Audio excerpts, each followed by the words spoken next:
बनेला स्कूल। बच्चों आज हम पढ़ेंगे चैप्टर 12 के प्रश्न उत्तर। ये हमारा भाग 3 है। ओके, चलो किताब को ओपन करो, प्रश्न उत्तर पढ़ना स्टार्ट करते हैं। बच्चों आपने किताब को ओपन किया, पेज नंबर 107 में प्रश्न उत्तर हम पढ़ते हैं। कहा गया कहानी की बात। तो ये पहला प्रश्न है, नाना मुझे झाड़ फूंक वाले आदमी के पास क्यों ले गए।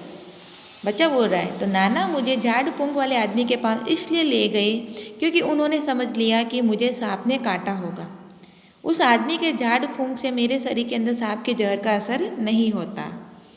मैं बूढ़े आदमी को क्या बताना चाहता था, तो यही कि मुझे सांप ने नहीं काटा है बल्कि बर्ड ने काटा है। जब सांप नारियल के खोल में घुस गया तब मैंने क्या किया था, मैंने ऐसा क्यों किया होगा। तो इसका उत्तर है, जब मैंने पत्थर के टुकड़े से खोल का मुंह बंद कर दिया था, मैंने ऐसा इसलिए किया होगा ताकि सांप खोल के अंदर कैद हो जाए। क्या मुझे आदमी ने सचमुच मेरा इलाज कर दिया था, तुम ऐसा क्यों सोचते हो। तो इसका उत्तर है, बूढ़े आदमी ने मेरा इलाज नहीं किया था। दरअसल मुझे सांप ने नहीं काटा था बल्कि बर्ड ने काटा था। उसके काटने से मुझे दर्द तो तेज हुआ लेकिन कुछ देर के बाद ख़त्म भी हो गया। फिर आगे प्रश्न है, मुझे असल में सांप ने नहीं काटा था, फिर मैंने अपनी कहानी का नाम जब मुझे सांप ने काटा क्यों रखा है। तुम इससे भी अच्छा कोई नाम रख सोचकर बताओ। तो बच्चे इसका उत्तर है, क्योंकि सबको यही मालूम था कि मुझे सांप ने काटा है। मुझे झाड़ फूंक करने वाले के पास ले जाया गया। वह झाड़ फूंक कर ही रहा था कि मेरी उंगली का दर्द खत्म हो गया। उसने सोचा झाड़ फूंक के कारण ऐसा हुआ। कहानी का दूसरा शीर्षक, झाड़ फूंक करने वाला बाबा, ये भी हम इसका शीर्षक रख सकते हैं। फिर उई माँ, कहानी में लड़के को बर्ड काट लेती है। बर्ड का डंक होता है। कुछ और कीड़ों का नाम लिखो, डंक मारते हैं, जैसे बिच्छू, मधुमक्खी और ततैया। फिर है तुम्हारी बात। मैं बूढ़े को कुछ बताना चाहता था पर बता नहीं सका। क्या तुम्हारे साथ भी कभी ऐसा हुआ है। तो इसका उत्तर है, हाँ कई बार ऐसा हुआ है जब मैं अपना पक्ष स्पष्ट करना चाहता था लेकिन मुझे बोलने की सख्त मनाही होती थी। दूसरा प्रश्न, क्या तुमने कभी सांप देखा है। तुमने सांप कहाँ देखा, उसे देखकर तुम्हें कैसा लगा। तो इसका उत्तर है, मैंने सिर्फ एक बार सांप देखा है, वह भी अपने घर के दरवाजे के पास। उसे देखते ही मेरे होश उड़ गए। फिर दूसरा प्रश्न, अपने घर पर पूछो कि अगर किसी को सांप काट ले तो वो क्या करेंगे। तो उत्तर पूछ कर लिखो। तो मुझे इसका उत्तर आप स्वयं लिखना। अब क्या करें।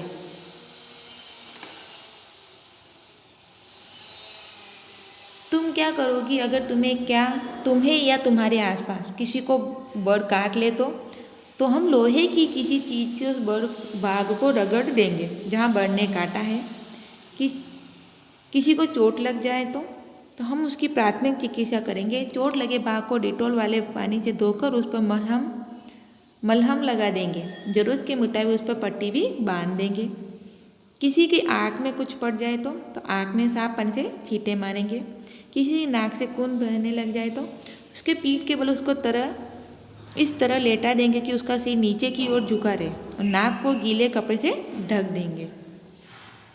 जरा सोचो तो, नारियल के खोल जैसी और कौन सी चीज़ों में सांप छिप जाता था। कबाड़ घर में।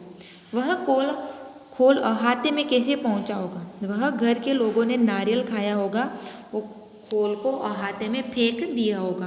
आप भी करते हो ऐसा, बाहर फेंक देते होंगे। फिर है घर के हिस्से। नीचे कुछ शब्द दिए गए हैं, उन शब्दों में से कुछ शब्द घर से संबंधित है, उन पर गोला लगाओ।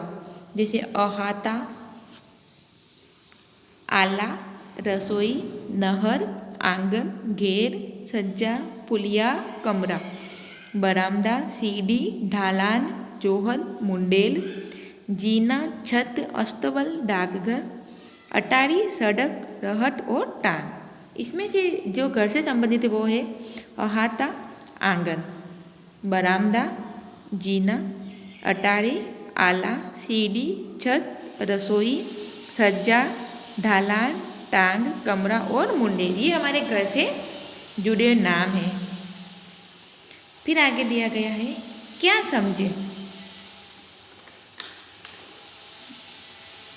नीचे लिखे वाक्यों का मतलब बताओ। सांप 5 की झाड़ी में गायब हो गया, तो इसका अर्थ होगा सांप 5 की झाड़ी में छिप गया। वह चट मुझे गोद में उठाकर भागे, तो वह तुरंत मुझे गोद में उठाकर भागे। अब बच्चा खतरे से बाहर है, तो अब बच्चे को कोई खतरा नहीं है।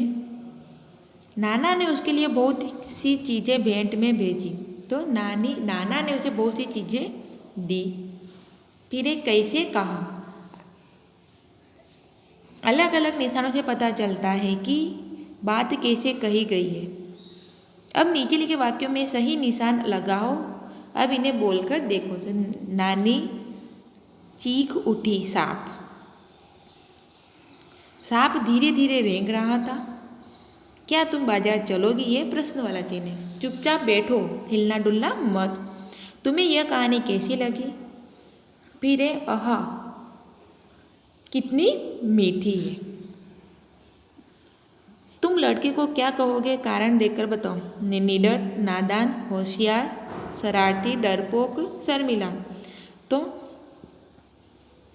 नादान, क्योंकि वह नहीं जानता था कि सांप खतरनाक होता है, इसलिए तो उसने सांप को खोल में ले लिया था।